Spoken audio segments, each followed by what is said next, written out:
Evaluating expressions using order of operations. To introduce this to us, we've got a sheet of paper, and if you don't look at the shadow, all that is just a sheet of paper. But if you look at the shadow, the paper is bent in such a way that you've created a face. And it's pretty incredible that just a little bit of wrinkling in your paper can make it look like a part of a face or a silhouette.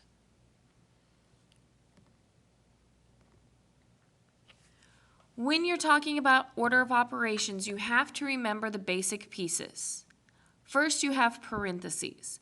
Parentheses can either be the rounded parentheses we're used to, or the more squared off brackets. Both mean the same thing.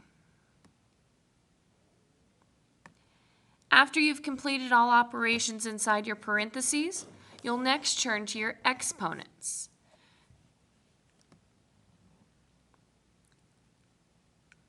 The next two operations are paired together.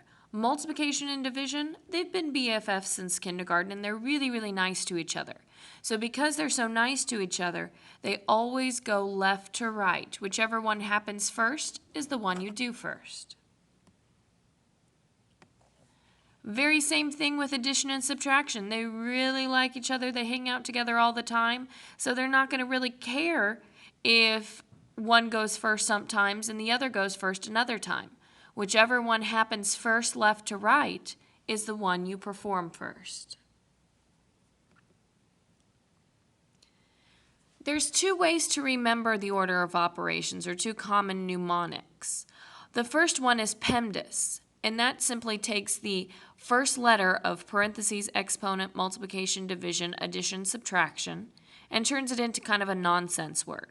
So PEMDAS is a good way to remember your order of operations. You also have the mnemonic, please excuse my dear Aunt Sally. That's another very common one. In both cases, remember that you are putting addition and subtraction paired together,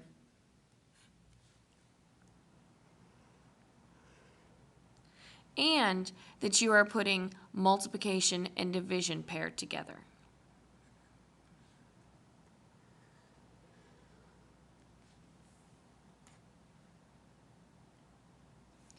Let's look at this problem. Order of operations, I'm going to write PEMDAS at the top so we can keep track of our order.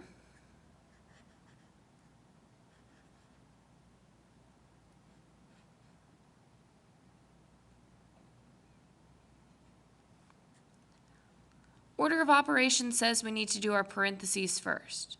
Well, inside the parentheses, I've got subtraction and multiplication.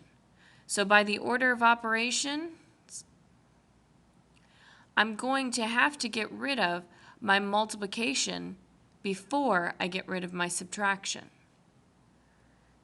So I'm simply going to rewrite this line and take out that multiplication piece inside my parentheses and leave everything else the same. 4 times 2 is 8. So that eliminates that inside piece of multiplication.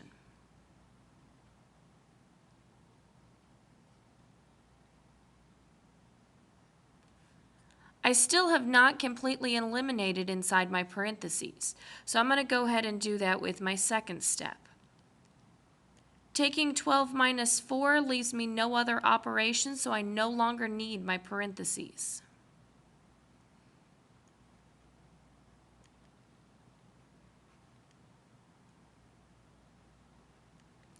Now my parentheses are done. I don't have any exponents in this problem, but if I did, I would perform them next. At this point, I've got multiplication and division that I'm going to do next. Here I've got division, here I've got multiplication. So I'm going to work that left to right. So I'm first going to take 24 divided by 4.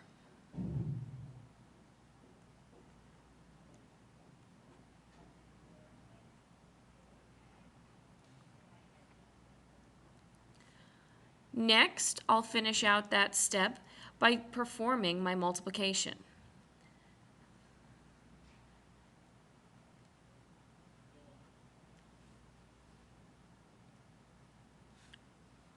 Addition and subtraction, I'm going to work those left to right as well. In this case, addition shows up before subtraction. So that's going to give me 18 minus 8, which leaves me with a final simplified answer of 10.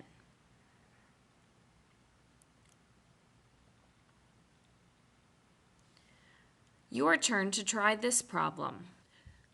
Pause your video and try this problem on your own.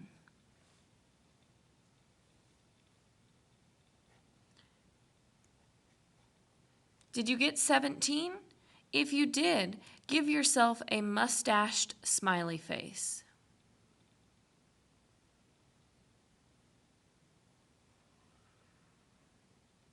Mine kind of looks like a cat. Hopefully your mustache looks a little better than mine, and hopefully you got it right.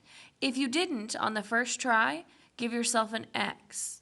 Once you figure out your mistake by either checking your work or going back and trying the first example again, circle around the X. Looking at a second example, this one we do have some exponents in here. First step, I'm going to do my parentheses. Well, I've got a whole bunch going on inside my parentheses, but wait a second. I've got an A. Oh, okay, this one's a substitution problem. I'm going to take in 2 and put it everywhere that I have an A. So I'm going to rewrite this first as 3 times 2 cubed minus 7 times 2, the whole thing squared. Order of operations, parentheses first. Okay, inside my parentheses, I've got a lot going on. But let's see, parentheses, next comes exponents. So I want to do the exponent inside my parentheses. So 2 cubed, that's 2 times 2 is 4, 4 times 2, 4 times 2 is 8. So that leaves me with 8.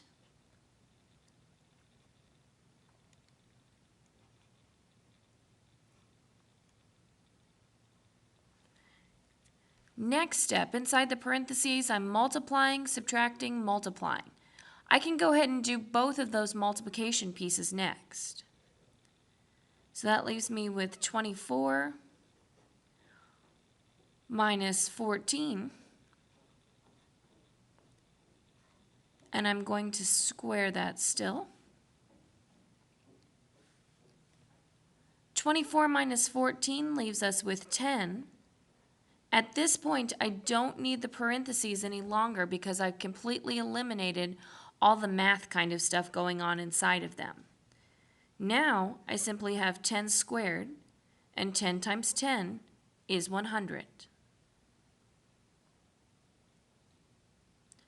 Your turn.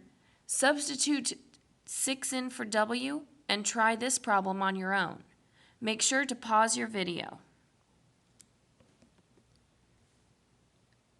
Did you get 162? If you did, give yourself a star. If you did not, go back and make sure you were using your order of operations correctly. Put an X for now, but once you figure out the problem, circle your X.